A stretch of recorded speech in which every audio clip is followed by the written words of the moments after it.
2 সহস্রাধিক মানুষের তাজা প্রাণ আর অন্তত 1010 মানুষের অঙ্গহানির এক রক্তক্ষয়ী যুদ্ধ থেকে মাত্র মাস 3 দূরে দাঁড়িয়ে আজকের কথাগুলো বলছে। শহরের রাস্তায় এখনো শহীদ ওয়াসিমদের রক্তের ছোপ ছোপ দাগ লেগে আছে। স্বাভাবিক জীবনে ফিরতে পারেনি এখনো শহীদের পরিবারগুলো। ইয়ামিনের মা হয়তো কাউকে পেলেই জানতে চাইছে আমার খোকার উপর কিসের এত রাগ ছিল ওদের। সে প্রশ্নের উত্তর হয়তো কেউ কোনোদিন দিতে পারবে না। বুকের ভেতর গুলি নিয়ে নিস্তেজ পড়ে থাকা শরীরটাকে ওরা যেভাবে কুকুরের মতো টেনে হিঁচড়ে খেয়েছে, সভ্য এই সমাজে সেই উত্তর কি আসলেই আছে? পুড়ে যাওয়া লাশগুলোর কথা মনে করে সারা জীবন হয়তো হৃদয়টা পুড়তে থাকবে হতভাগা সেই মায়েদের। শহীদ ওমরের মা এখনো মানুষ পেলেই হয়তো প্রশ্ন করছে, আমার ছেলের বুকে ওরা এতগুলো গুলি কেন করলো? মারার জন্য তো একটা গুলি যথেষ্ট।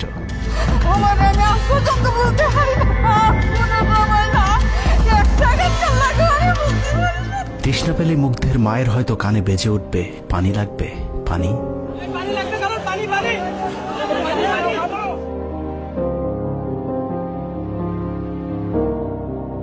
শুনেছি স্বাধীনতা অর্জনের চেয়ে রক্ষা করা অনেক কঠিন। স্বাধীনতার এই পতাকা সমুন্নত রাখতে যারা জীবন দিয়েছেন তাদের সে রক্ত যেন বৃথা না যায়। এ পতাকার জন্য যেন আর কাউকে জীবন দিতে না হয়। স্বাধীনতার এমন যুদ্ধ আর দেখতে চাই না। এ যুদ্ধের প্রতিপক্ষ অনেক হিংস্র, খুব নিষ্ঠুর। ওরা বুকে গুলি নিয়ে কাতরাতে থাকা মানুষকেও শান্তিতে মরতে দেয় না।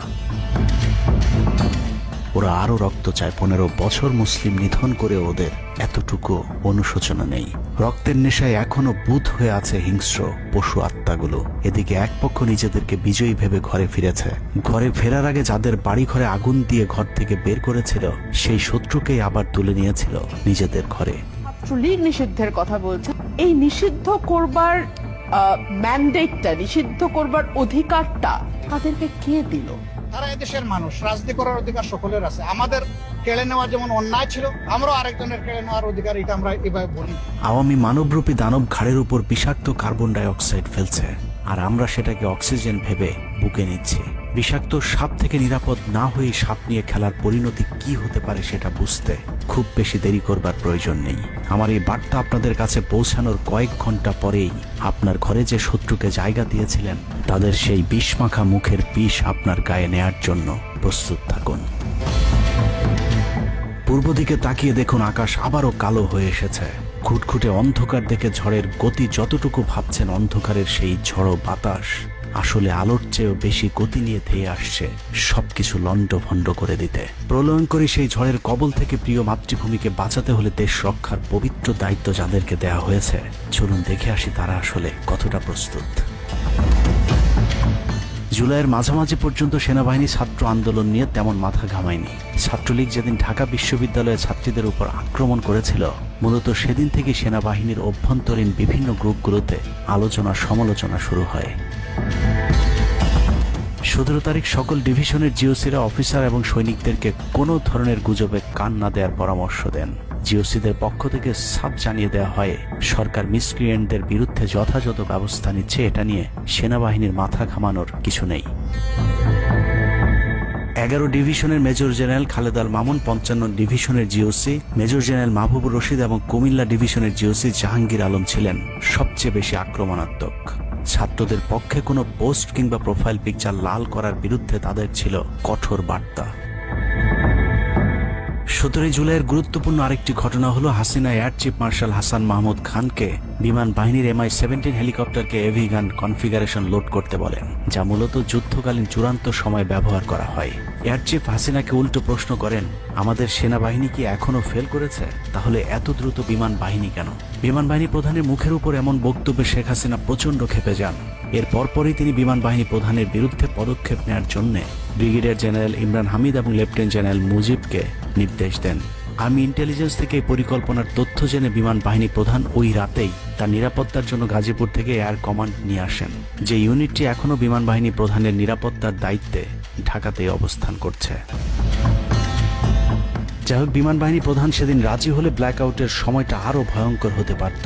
বিমান বাহিনীর সহায়তা না পেয়ে শেখ হাসিনা পরদিন র্যাব প্রধানকে ডেকে আদেশ দেন তার হেলিকপ্টার প্রস্তুত রাখার। র্যাব প্রধান হাসিনার আদেশ অনুযায়ী ছাত্রদের বিরুদ্ধে অপারেশনে হেলিকপ্টার ব্যবহার করেন। হেলিকপ্টারের গুলিতে যতগুলো হতাহতের ঘটনা ঘটেছে সবগুলোই র্যাবের হেলিকপ্টার থেকে করা হয়েছিল।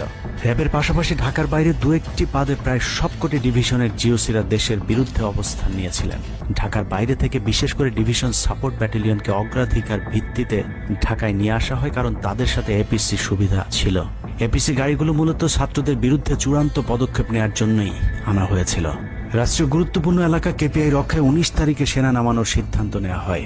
নিয়ম অনুযায়ী সেনাবাহিনীর কেপিআই রক্ষার দায়িত্ব পালন করার কথা থাকলেও বিভিন্ন জায়গায় দেখা গেছে সেনাবাহিনীর ছত্রছায়ায় পুলিশ এবং আওয়ামী লীগ ছাত্রলীগের সন্ত্রাসীরা ছাত্রদের উপর হামলা চালিয়েছে। কোথাও সরাসরি সেনাবাহিনীকেও গুলি চালাতে দেখা গেছে।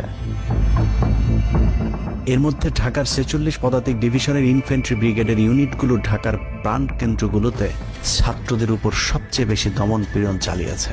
অনুসন্ধানে 19 থেকে 23 জুলাই পর্যন্ত গণহত্যার সাথে জড়িত সেনাবাহিনীর কয়েকজন অফিসারের নাম উঠে এসেছে, যারা এখনো পর্যন্ত গুরুত্বপূর্ণ সব পদে বহাল আছেন, যা ডক্টর মোহাম্মদ ইউনূস সরকারের জন্য অত্যন্ত বিপজ্জনক।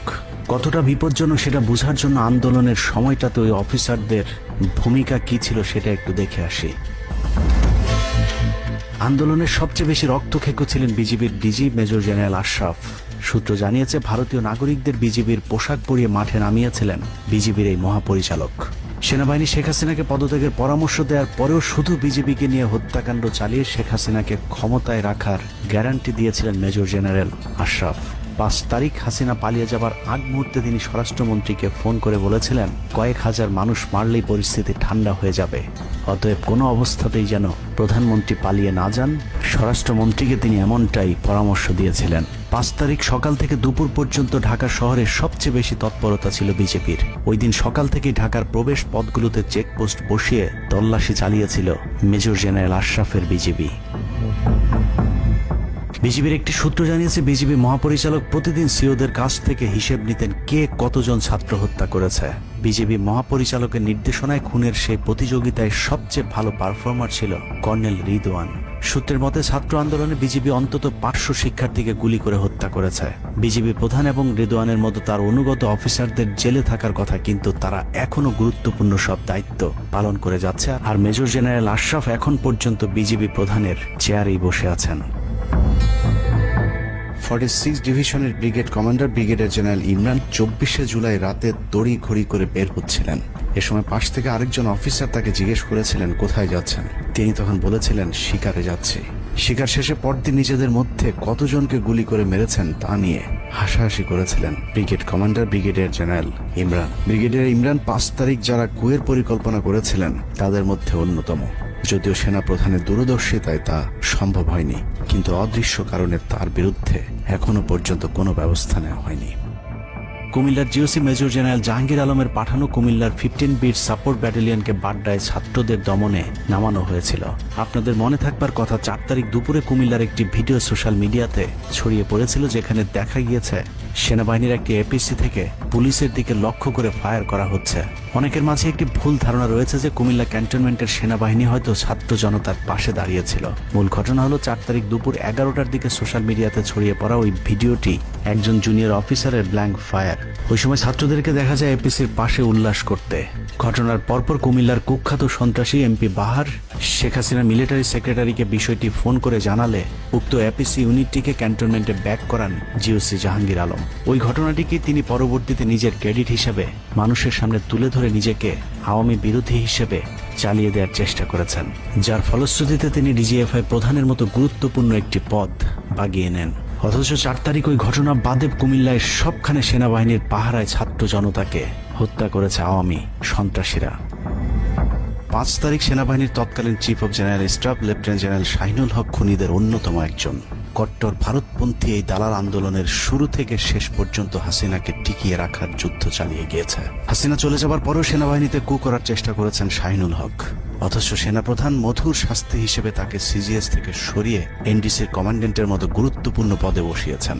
এছাড়া সম্প্রতি আওয়ামী ঘেঁষায় এই কর্মকর্তাকে 15 বছর ধরে যেসব সেনাবাহিনীর কর্মকর্তারা প্রমোশন বঞ্চিত ছিলেন তাদের প্রমোশনের লক্ষ্যে গঠিত কমিটির প্রধান করা হয়েছে তাকে, যে কারণে বঞ্চিত অফিসারেরা শঙ্কায় আছেন ন্যায্য অধিকার ফিরে পাবার। নবম ডিভিশনকে মনে করা হয় ঢাকার সেফগার্ড। এই পদে প্রধানমন্ত্রীর সবচেয়ে বিশ্বস্ত অফিসারকে বসানো হয় সব সময়। নবম ডিভিশনের জিওসি মেজর জেনারেল মঈন খানও ছিলেন হাসিনার গুম খুনের অন্যতম দোসর, অথচ তাকে এখনো পর্যন্ত স্বপদে বহাল রাখা হয়েছে, যা অত্যন্ত ঝুঁকিপূর্ণ। 5 তারিখের আগে আশুলিয়াতে ছাত্র হত্যা থেকে শুরু করে 5 তারিখের পরে গার্মেন্টসের সব অস্থিরতার জন্য নবম ডিভিশনের এই জিওসি সরাসরি যুক্ত।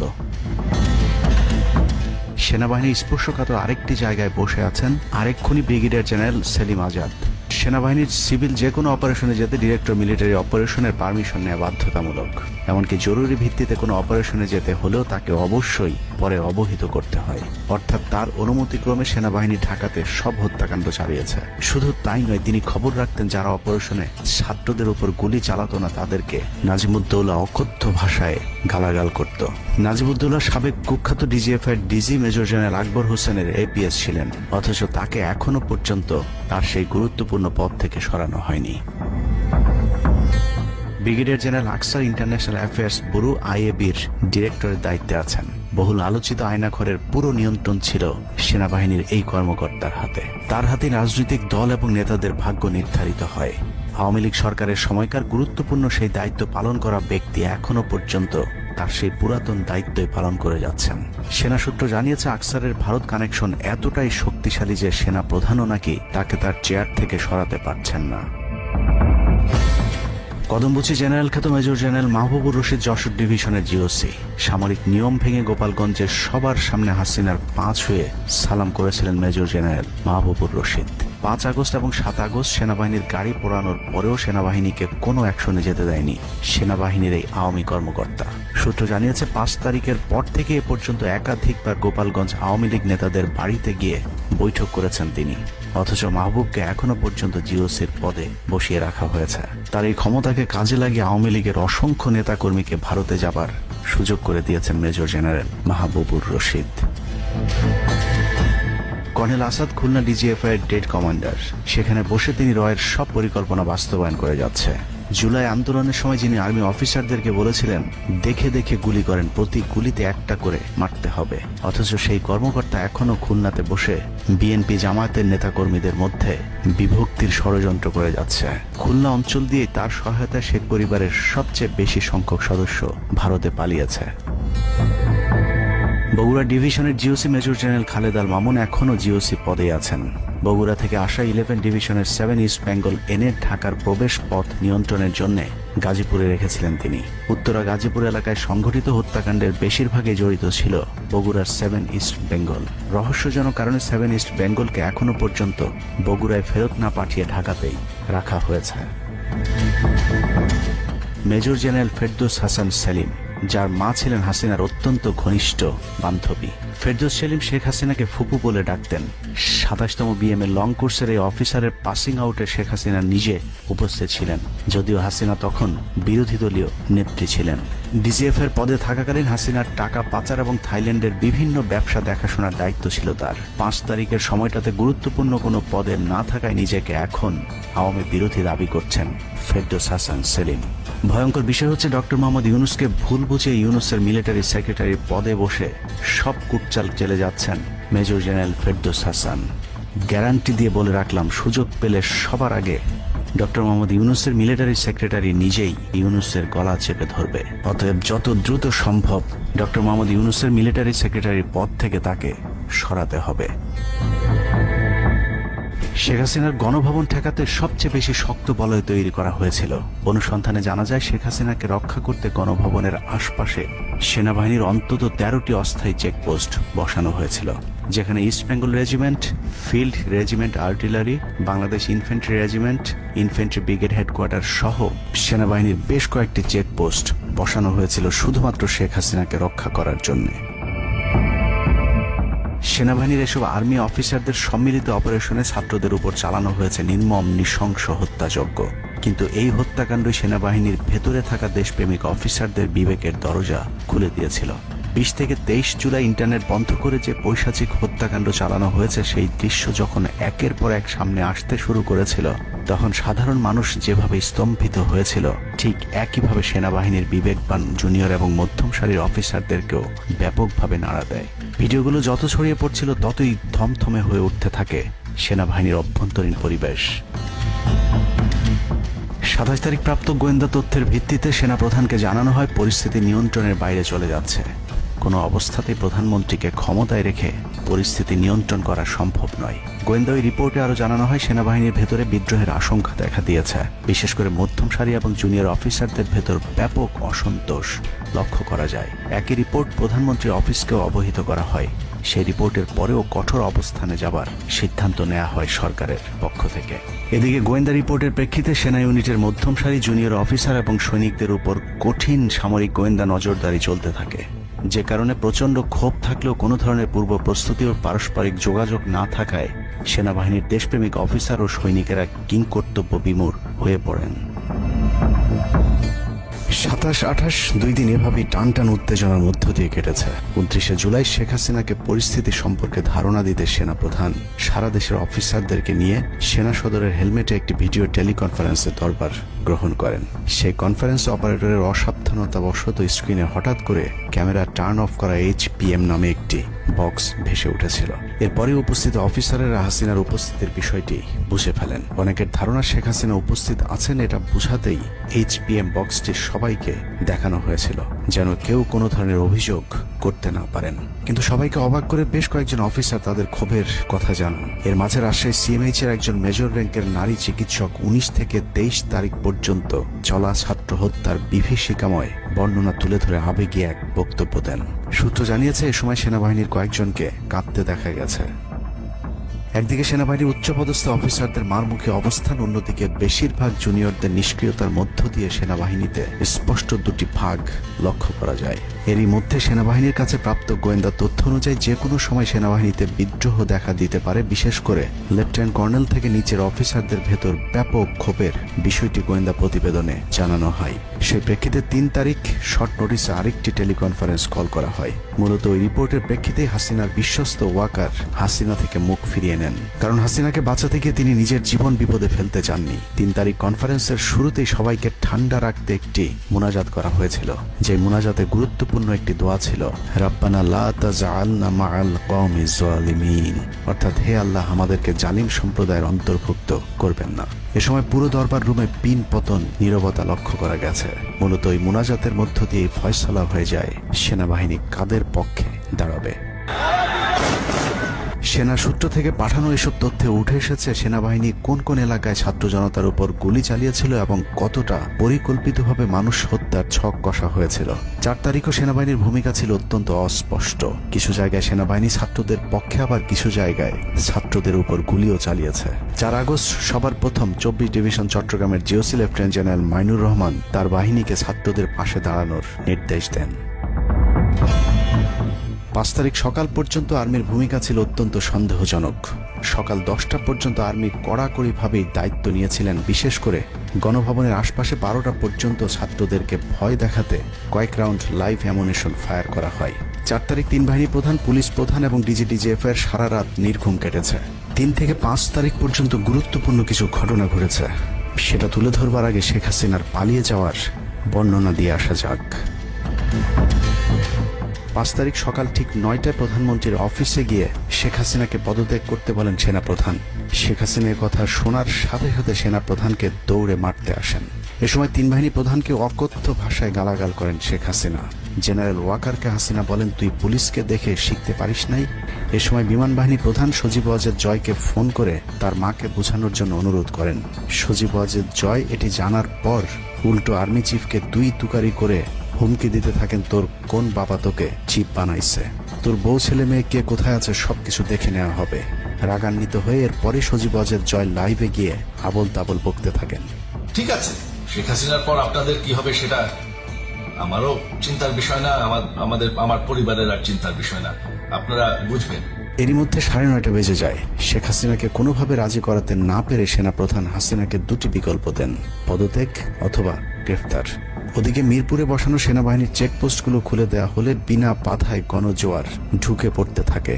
মবটি যখন গণভবন থেকে মাত্র 20 মিনিটের দূরত্বে চলে আসে, এ সময় সেনাবাহিনী এক প্রকার জোর করে শেখ হাসিনাকে পদত্যাগপত্রে সই করান। এ সময় এসএসএফ এর দু একজন এগিয়ে আসতে চাইলেও সেনাপ্রধান হাত ইশারা করলে তারা জায়গায় দাঁড়িয়ে থাকেন। পদত্যাগের পর শেখ হাসিনা জাতির উদ্দেশ্যে ভাষণ দেওয়ার অনুরোধ করলে সেনাপ্রধান হাসিনাকে বলেন, জীবন বাঁচাতে চাইলে দ্রুত গাড়িতে গিয়ে উঠুন, জনগণ গণভবনে ঢুকে পড়ছে।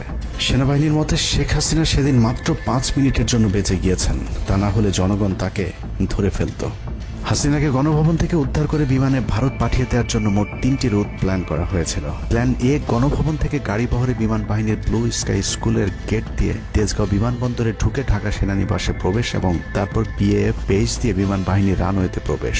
সেখান থেকে বিমান বাহিনীর C-130 যে বিমানে ভারতে উড্ডয়ন। দুর্ভাগ্যজনকভাবে ততক্ষণে বিপ্লবী জনতার শেওড়াপাড়া রাস্তা দিয়ে বিমান বাহিনীর ব্লু স্কাই স্কুলের গেট ক্রস করে আগারগাঁও চৌরাস্তা পর্যন্ত চলে এসেছিল। ওদিক দিয়ে ক্যান্টনমেন্টের জাহাঙ্গীর গেটও ছাত্র জনতার দখলে, তাই গণভবন থেকে গাড়িতে করে ঢাকা সেনানিবাসে ঢোকার সব পথ বন্ধ হয়ে গিয়েছিল, যে কারণে প্ল্যান বি অবলম্বন করতে হয়েছিল হাসিনাকে উদ্ধারকারীদের।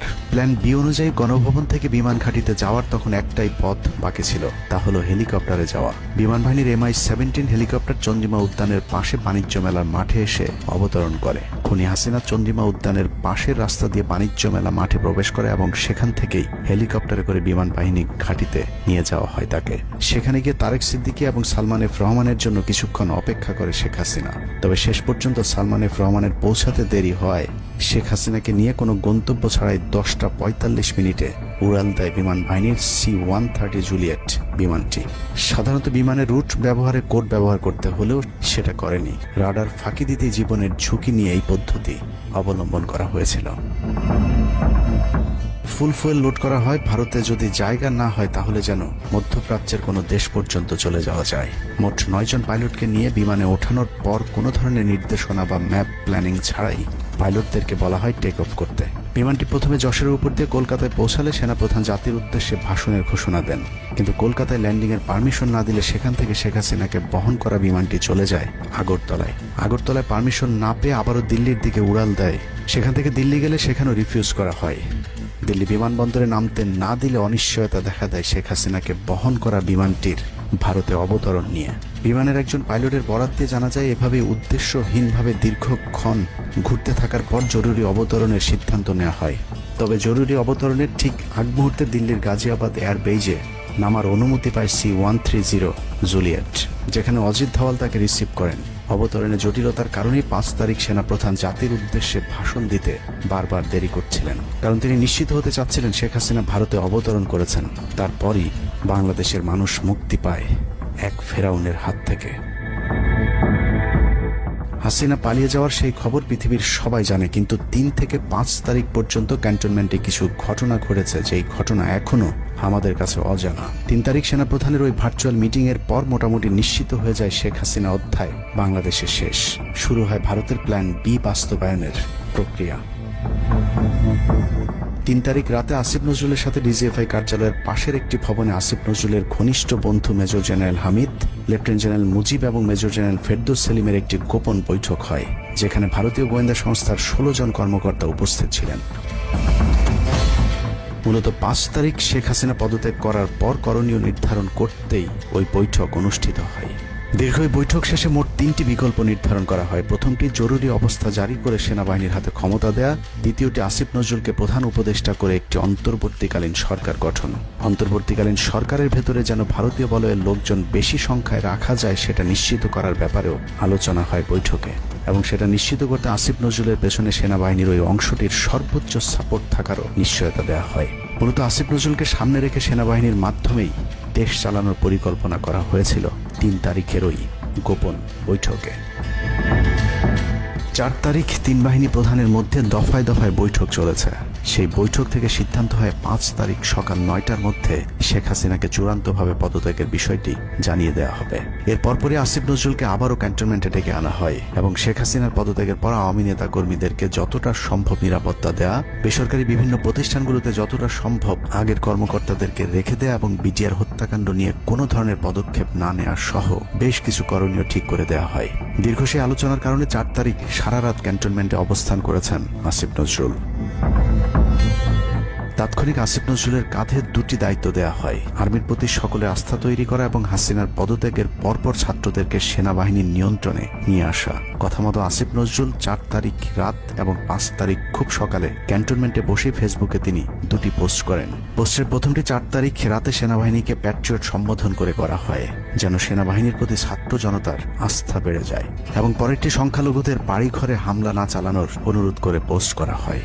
দুপুর 12টার আগে আসিফ নজরুলের করা হিন্দুদেরকে নিয়ে ওই পোস্টে প্রমাণ করে আসিফ নজরুল আগে থেকে জানতেন কিছুক্ষণ পর আসলে কি ঘটতে যাচ্ছে। আমরা এখন আর্মি চিফের সাথে একটা আলোচনায় আছি। আমি যতটুকু ওনার সাথে কথা বলেছি, আমার কাছে মনে হয়েছে, আশা করছি আপনাদের জন্য অনেক বড় সুসংবাদ আসছে। বিজয়ের খবর আগেই জেনে যাওয়াটা সমস্যা না, কিন্তু সমস্যা হলো আসিফ নজরুল সবাইকে আন্দোলনের কেন্দ্রবিন্দু ঢাকা বিশ্ববিদ্যালয়ে যেতে না বলে ক্যান্টনমেন্টের সুখবরের অপেক্ষায় থাকতে বলেন। মূলত আসিফ নজরুলের ওই ফাঁদে পা দিয়ে ছাত্র জনতার জুলাই আগস্ট বিপ্লবের বিজয় হাতছাড়া হয়ে গিয়েছিল। ছাত্র নেতাদের সরলতাকে কাজে লাগিয়ে আসিফ নজরুল নাহিদ আসিফদেরকে সেনাপ্রধানের কাছে আসতে বলেন। নাহিদ, আসিফ, মাহফুজরা সেনাপ্রধানের কাছে যাবার আগে আসিফ নজরুলের প্রধান উপদেষ্টা হবার বিষয়টি চূড়ান্ত হয়ে যায়। সমন্বয়কেরা পৌঁছানোর পর সেনাপ্রধান তাদেরকে জানায় আসিফ নজরুল হচ্ছেন প্রধান উপদেষ্টা, কিন্তু ছাত্ররা ডক্টর মোহাম্মদ ইউনূসকে প্রধান উপদেষ্টা বানানোর দাবি করলে আসিফ নজরুল তাদেরকে জানায় ডক্টর ইউনূস প্রধান উপদেষ্টা হতে রাজি নয়। কিন্তু ছাত্র নেতাদের সাথে ইউনূসের আগে থেকে যোগাযোগ ছিল, যে কারণেই সেনাপ্রধানকে ছাত্ররা জানায় আমরা ডক্টর ইউনূসের সাথে একান্তে কথা বলতে চাই। ছাত্ররা ডক্টর ইউনূসকে ফোন করলে তিনি জানান প্রধান উপদেষ্টা হতে চান না সেনাবাহিনী কিংবা আসিফ নজরুলের কাছে তার এরকম কোনো বার্তা তিনি দেননি। এরপর ছাত্র নেতাদের দাবির মুখে ইউনূসকে প্রধান উপদেষ্টা বানাতে বাধ্য হয় সেনাবাহিনী। ডক্টর মোহাম্মদ ইউনূসকে প্রধান উপদেষ্টা করা হলেও ক্ষমতার কেন্দ্রে থেকে যায় ভারত নিয়ন্ত্রিত ক্যান্টনমেন্টের মদতপুষ্ট আসিফ নজরুল, যাকে তারা সুনিপুণভাবে গেল এক যুগে তিলে তিলে তৈরি করেছেন। আসিফ নজরুল তার মন্ত্রণালয়ের বাইরেও সবখানে নিয়োগ থেকে বদলি বরখাস্তের একক ক্ষমতা ভোগ করতে থাকে। একদিকে সেনাবাহিনীর ছত্রছায়া আসিফ নজরুলের হাত ধরে ভারতীয় এজেন্টদেরকে গুরুত্বপূর্ণ সব পদে বসানো হচ্ছিল, অন্যদিকে চলছিল পুরো দেশ দখলের ভয়ঙ্কর ষড়যন্ত্র। কিন্তু ছাত্রদের চাপের মুখে আসিফ নজরুলের পরিবর্তে ডক্টর মোহাম্মদ ইউনূসের প্রধান উপদেষ্টা হবার বিষয়টি কোনোভাবেই মেনে নিতে পারেনি সেনাবাহিনীর ভারতপন্থী অংশটি, যে কারণে 5 তারিখ রাতেই একটি ব্যর্থ সেনাকুয়ের ষড়যন্ত্র করা হয়েছিল। 5 তারিখের পরপর ইউনূসের একের পর এক ভারতীয় আগ্রাসন বিরোধী বক্তব্যে আতঙ্কিত হয়ে ওঠে ভারতীয় বলয়, যে কারণে 8 তারিখ শপথ নেয়ার আগেই ডক্টর মোহাম্মদ ইউনূসকে হত্যা করে সেনাকুয়ের আরেকটি চেষ্টা চালায় সেনাবাহিনীর ওই অংশটি। 8 তারিখ ডক্টর ইউনূসের নেতৃত্বে নতুন সরকার শপথের ঠিক আগ মুহূর্তে একটি সেনা কুয়ের চেষ্টা করা হয়। কুয়ের নেতৃত্ব দেন লেফটেন্যান্ট জেনারেল মুজিব এবং মেজর জেনারেল হামিদুল হক।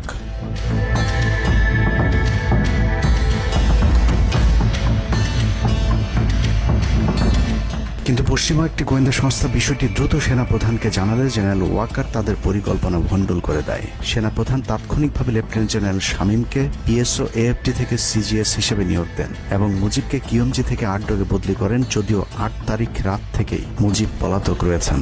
এরপর 12 সেপ্টেম্বর তাকে সেনাবাহিনী থেকে বরখাস্ত করা হয়। একই দিনে লেফটেন্যান্ট জেনারেল হামিদুলকে স্বেচ্ছায় অবসরে পাঠানো হয়। এনডিসি থেকে মেজর জেনারেল সাইফুলকে মিনিস্ট্রি অফ ফরেন অ্যাফেয়ার্স এবং চিফ অফ জেনারেল স্টাফ শাহিনকে এনডিসিতে পাঠানো হয়। কয়েকজনের ব্যাপারে পদক্ষেপ নেওয়াটা যেমন স্বস্তির, তেমনি ষড়যন্ত্রকারীদেরকে যেখানে বদলি করা হয়েছে তাদের প্রতিটি পদই অত্যন্ত গুরুত্বপূর্ণ, যা বর্তমান সরকার এবং দেশের স্থিতিশীলতার জন্য চরম বিপজ্জনক। কতটা বিপজ্জনক সেটা জানতে চলুন শুরুতেই যে প্রলয়ঙ্কারী ঝড়ের কথা বলেছিলাম সেখানে ফিরে যাওয়া যাক।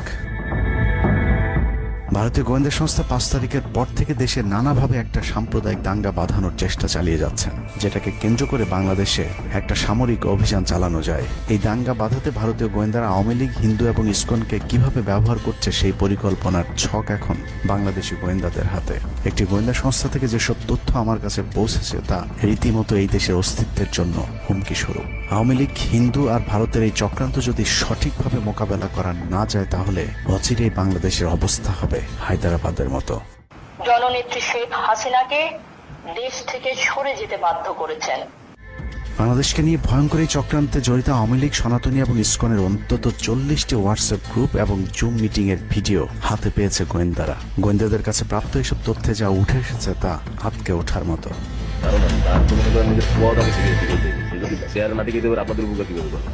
সেনাপ্রধান জামাত হলে এতদিন আওয়ামী লীগ বাইসে ফেলা দিত, ঠিক আছে?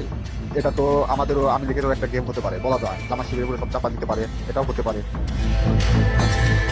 এসব গ্রুপগুলোতে রীতিমতো বাংলাদেশের বিরুদ্ধে যুদ্ধের প্রস্তুতি চলছে। গ্রুপে তাদের সাথে সাবেক আওয়ামী লীগ সরকারের শীর্ষস্থানীয় নেতা থেকে বর্তমান সেনাবাহিনীতে চাকরিরত জেনারেল পর্যন্ত মাঝে মধ্যেই নাকি যোগ দিচ্ছেন। নানক ভাই থেকে শুরু করে আমাদের সুজিত দা, তারপর আরো অনেক টপ লেভেলের যারা মন্ত্রী, মিনিস্টার, প্রতিমন্ত্রী, তারপরে ইভেন কামাল ভাই। তো এখন বিষয়টা হচ্ছে যে ইভেন রাষ্ট্রপতি যে একেবারেই মানে কি বলে, তার যে একেবারে মানে রাইট হ্যান্ড সচিব, উনিও আমাদের সাথে 2 দিন জয়েন করছেন। তো এখন ওনারা আসলে ভালো হইতো, যারা যারা আসেন আসলে ভালো হইতো। অনেক আমাদের এখানে প্রায় 12 থেকে 13 জন আপনার এমপি এসে কথা বলেছেন, যেটা আপনারা জানেন না, ঠিক আছে? বাংলাদেশে একেবারে টপ লেভেল সামরিক বাহিনীর 4 থেকে 5 জন জেনারেল লেভেলের লোকজন ওনারা এসে এখানে বসে থেকে আমাদের লাইভ শুনে গেছেন। আমাদের প্রধানমন্ত্রী উনি নিজে এসে বসে থেকে গেছেন। গ্রুপের সবচেয়ে ভয়ঙ্কর তথ্য পাওয়া গেছে ভুয়া মুক্তিযোদ্ধা জেডআই খান পান্নার মেসেজ থেকে। আওয়ামী এই আইনজীবী শহীদ সাইফুল ইসলাম আলিফের হত্যাকাণ্ড নিয়ে চাঞ্চল্যকর তথ্য দিয়েছে জেডআই খান পান্না। একটি চ্যাটিং এ তিনি লিখেছেন, দাড়িওয়ালা উকিল বেশি হয়ে গিয়েছে, আরো 2-1টারে খেয়ে দাও, আদালতে আমরা আছি, এখন অল্প কদিন জেলে থাকলেও 30 তারিখের পরে পুরস্কার পাবা। আরেকটি মেসেজে তিনি লিখেছেন, সুযোগ হাতছাড়া হয়েছে তোমাদের কারণে, কালকে সব হয়ে যেত, পরিকল্পনা ছিল কুপিয়ে মারার পর হিন্দুদের বাড়িতে হামলা হলে ভারত থেকে ট্রুপ চলে আসবে। ওরা যেহেতু হামলা করেনি, তোমাদেরই উচিত ছিল নিজেরা নিজেদের বাড়ি ঘরে আগুন দেওয়া। পেছনের ঘটনা বাদ দিয়ে 30 তারিখের পরিকল্পনায় মনোযোগী হও সবাই। শহীদ আলিফ হত্যাকাণ্ড নিয়ে আরেকজন লিখেছেন, কালকে আদালতে একটা লাশ পড়বে, হিন্দু ভাইদের পাশে আমাদের সবাইকে থাকতে হবে, ব্রিগেড মেজরের কমান্ড মেনে চলতে হবে। 30 তারিখের কর্মসূচি নিয়ে গ্রুপটিতে সশস্ত্র যুদ্ধের মাধ্যমে দেশ দখলের ভয়ঙ্কর সব আলোচনা করার ভিডিও হাতে এসেছে আমাদের। তারা বাংলাদেশের অস্ত্রগুলি আনছে, এই অস্ত্রগুলি কোথায় রাখছে আমার কাছে অলরেডি খবর এসেছে। আমি নিউজ দিচ্ছি প্রতিরক্ষার মাধ্যমে, তারা বলেছে 5000-এর বেশি তারা অস্ত্র আছে, এবং 60 রাইফেল, 7 রাইফেল আছে, 47 রাইফেল আছে, তাদের কাছে অত্যাধুনিক শটগান আছে। আলোচকদের একজন বলছিলেন, সাবেক এবং বর্তমান পুলিশের সমন্বয়ে 1700 অস্ত্রধারী গ্যারিলা প্রস্তুত করা হয়েছে 30 নভেম্বরের জন্য। আমরা ইতিমধ্যে কথা বলেছি, পুলিশ পার্টির কথা বলছি, পুলিশের অনেক কর্মকর্তা প্রত্যেকটা আগে থেকে শুরু করে পুলিশ পার্টিরা এসে এসেছেন, ওনারা আমার সাথে কথা বলে আমাদের যোগাযোগ রক্ষা করছে। ঢাকা শহরকে কিভাবে ব্লক করা হবে সেই পরিকল্পনাও করা হচ্ছে এসব জুম মিটিংগুলোতে। আমাদের কাজ হলো আব্দুল্লাহপুর, আব্দুল্লাহপুর, আশুলিয়া, টঙ্গী আছে, আরো উত্তরা, ওইটা একটা ব্লক দিবেন, তাহলে আমরা খুব সহজেই আমাদের কাজ সফলতা পাবো। সশস্ত্র যুদ্ধের জন্য পুরো দেশকে মোট 10টি বিভাগে বিভক্ত করা হয়েছে, যেখানে একজন করে ব্রিগেড মেজর নিয়োগ দেওয়া হয়েছে, যাদের সবাই দেশেই অবস্থান করছেন। এর মধ্যে গ্রুপে প্রাপ্ত জেডআই খান পান্নার নম্বরটিতে মেসেজ পাঠানো হলে মুহূর্তেই সাড়া দেন তিনি। কল করতেই গড় গড় করে সবকিছু স্বীকার করেন। জেডআই খান পান্না, জি আমি তাই। 30 তারিখ 50 থেকে 80% পুলিশ, আনসার, এমনকি সচিবালয়ের আমলারাও তাদের পক্ষে মাঠে নামবে বলে স্বীকার করেন গেরিলা আক্রমণের পরিকল্পনাকারী জেডআই খান পান্না। আপনারা কি কোনো গেরিলা ইনভেশন হামলা করা যাবে? ঢাকার স্টুডেন্টরা যদি এখনো সাপোর্টার্স অর্গানাইজ হইতে নামে, এই অ্যাডমিনিস্ট্রেশনের 50% না 80% লোক নামে আসবে, পার্টিকুলারলি পুলিশ, আনসার এবং সেক্রেটারিয়েট থেকে। পালিয়ে যাবার আগে এই ভিডিও প্রচারের সাথে সাথে রাষ্ট্রদ্রোহিতার অভিযোগে তাকে গ্রেফতার করতে হবে, তাহলে চক্রান্তকারীদের আরো পরিকল্পনার তথ্য পাওয়া যেতে পারে। ভবিষ্যতে এ ধরনের ষড়যন্ত্র বন্ধ করতে গ্রুপে থাকা সকলের মোবাইল নম্বর এবং চেহারা দেখে শনাক্তের পর দ্রুত গ্রেফতার করতে হবে। সূত্র জানিয়েছে, ডিজিএফআই প্রধানের প্রত্যক্ষ তত্ত্বাবধানে চলছে এসব দেশ বিরোধী তৎপরতা। আর্মিকে ম্যাজিস্ট্রেসি পাওয়ার দেয়া হলেও তাদেরকে ক্ষমতা প্রয়োগ করতে দেওয়া হচ্ছে না, যে কারণে আওয়ামী লীগ নেতারা বেশিরভাগ এখনো দেশে থাকলেও তাদেরকে ধরা হচ্ছে না। অতএব সেনাবাহিনীর উচ্চপদস্থ হাসিনাপন্থী অফিসারদেরকে দ্রুত সেনাবাহিনী থেকে সরাতে হবে। 5 তারিখ সেনাপ্রধান যে ভূমিকা রেখেছেন তার জন্য তিনি অবশ্যই প্রশংসার দাবিদার, কিন্তু সেনাপ্রধানকে প্রমাণ করতে হবে তিনি আসলেই নায়ক নাকি খলনায়ক। 5 তারিখের পরেও সেনাবাহিনীর গুরুত্বপূর্ণ পদগুলোতে রদবদল না করা এবং গুম খুনের সাথে জড়িত অফিসারদের বিরুদ্ধে কোনো ব্যবস্থা না নেওয়া সহ বিডিআর হত্যাকাণ্ডের বিষয়ে দৃশ্যমান কোনো পদক্ষেপ না নেওয়া খুবই সন্দেহজনক। সূত্র জানিয়েছে সেনাপ্রধানের স্ত্রীর সাথে প্রতিনিয়ত শেখ হাসিনার যোগাযোগ রয়েছে। অতএব সেনাপ্রধানকে দ্রুত তার অবস্থান পরিষ্কার করে সেনাবাহিনীর গুরুত্বপূর্ণ পদগুলোতে নতুন করে নিয়োগ দিতে হবে। সেনাবাহিনীর জুনিয়র এবং মধ্যম সারির অফিসার এবং সৈনিকদের সবসময় দেশের স্বার্থে যুদ্ধের জন্য প্রস্তুত থাকতে হবে। মনে রাখতে হবে সেনাবাহিনী আমাদের আস্থার প্রতীক। সিনিয়র অফিসারদের দেশবিরোধী আদেশ এলে সৈনিকদেরকে নিয়ে তাদেরকে প্রতিহত করতে হবে। মনে রাখতে হবে সংখ্যায় আপনাদের মতো দেশপ্রেমিকদের সংখ্যাই এখনো সেনাবাহিনীতে বেশি। দেশের যে কোনো প্রয়োজনে সেনাবাহিনী যদি জনগণকে ডাক দেয় তাহলে এ দেশের প্রতিটি মানুষ জীবন দেওয়ার জন্য প্রস্তুত রয়েছে। ডক্টর মোহাম্মদ ইউনূসের পাশে থাকা ভারতীয় গুপ্তচর আসিফ নজরুল, মিলিটারি সেক্রেটারি ফেরদৌস হাসান সেলিম এবং প্রেস সেক্রেটারি শফিকুল আলমকে দ্রুত সরাতে হবে। প্রধান উপদেষ্টার সাথে ছাত্র নেতাদের সাক্ষাতের পথ সহজ করতে হবে। আসিফ নজরুলরা অসৎ উদ্দেশ্যে মাহফুজ আলমকে তার পাশ থেকে সরিয়েছে। অতএব যত দ্রুত সম্ভব মাহফুজ আলমকে আবারও বিশেষ সহকারীর পদে ফিরিয়ে আনতে হবে। গুরুত্বপূর্ণ যে কোনো সিদ্ধান্তের ক্ষেত্রে নাহিদ এবং আসিফদের মতামত প্রধান উপদেষ্টাকে গুরুত্বের সাথে নিতে হবে। জেডাই খান পান্নাদের ষড়যন্ত্র এবার সফল না হলেও এই ষড়যন্ত্র চলতেই থাকবে। বাংলাদেশের প্রতিটি মানুষকে চোখ কান খোলা রাখতে হবে, মনে রাখতে হবে শত্রু আপনাদের ঘরের কোণেই। ভারত যদি বাংলাদেশে আক্রমণ করে তাহলে সবার আগে আওয়ামী লীগ আর শ্রীকৃষ্ণের ভক্তরাই আপনার গলায় ছুরি ধরবে। অতএব শত্রুরা যেন আবারও বাংলাদেশের স্বাধীনতাকে ভারতের কাছে বিক্রি করতে না পারে সেদিকে সবাইকে লক্ষ্য রাখতে হবে। আল্লাহ হাফেজ।